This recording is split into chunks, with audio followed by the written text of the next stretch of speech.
এজন্য কোনো মানুষ যদি প্রতিদিন এই কালেমাটা 100 বার করে পড়ে, রাসূল করিম সাল্লাল্লাহু তাআলা আলাইহি ওয়াসাল্লামের এই সংক্রান্ত 2 হাদিস। এক হাদিস হলো লাম তুসিবহু ফাকাতুন আবাদা, দারিদ্রতা তাকে জীবনে কখনো স্পর্শ করবে না। আর আরেক হাদিস হলো আল্লাহ তাআলা তাকে 99টা রোগ থেকে শেফা দিবেন, 99টা রোগ থেকে আল্লাহ তাআলা তাকে বাঁচাবেন। তো 99টা রোগ তো আমাদের জানাও নেই, এটা শুধুই একটা মুবালাগাতান একটা শব্দ, 99টা রোগ। অন্যথায় এর প্রকৃত তর্জমা কি আল্লাহ তাআলা ছাড়া কেউ জানে না।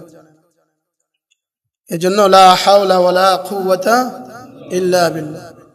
কারো কোনো বদ অভ্যাস আছে, আপনি ছুটতে পারেন না, ছাড়তে পারেন না, আপনি লা হাওলা ওয়ালা কুওয়াতা ইল্লা বিল্লাহ 100 বার পড়েন, 40 দিন পড়েন, ইনশাআল্লাহ এই বদ অভ্যাস ছুটে যাবে। ঋণগ্রস্ত মানুষ, ঋণ পরিশোধ হয় না, আপনি লা হাওলা ওয়ালা কুওয়াতা ইল্লা বিল্লাহ পড়তে থাকেন, আপনার মাঝে মাঝে নামাজ ছুটে যায়, ইচ্ছা অনিচ্ছা, আপনি লা হাওলা ওয়ালা কুওয়াতা ইল্লা বিল্লাহ পড়তে থাকেন। লা হাওলা ওয়ালা কুওয়াতা ইল্লা বিল্লাহ এটা হলো তাফওয়িজের কালেমা, অর্থাৎ নিজেকে আল্লাহ তাআলার কাছে সঁপে দেওয়ার কালেমা। এই কালেমাটা হলো আমি আমাকে আল্লাহ তাআলার কাছে সফরদ করে দিলাম।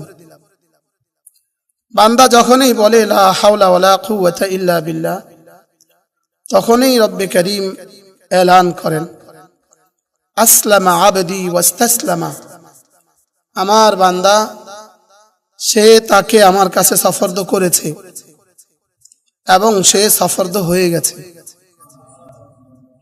আসলামা মানে করেছে, ওয়াস্তাসলামা মানে সফরদ হয়ে গেছে, অর্থাৎ সে তাকে আমার কাছে তুলে দিয়েছে আর আমি তাকে নিয়ে নিয়েছি।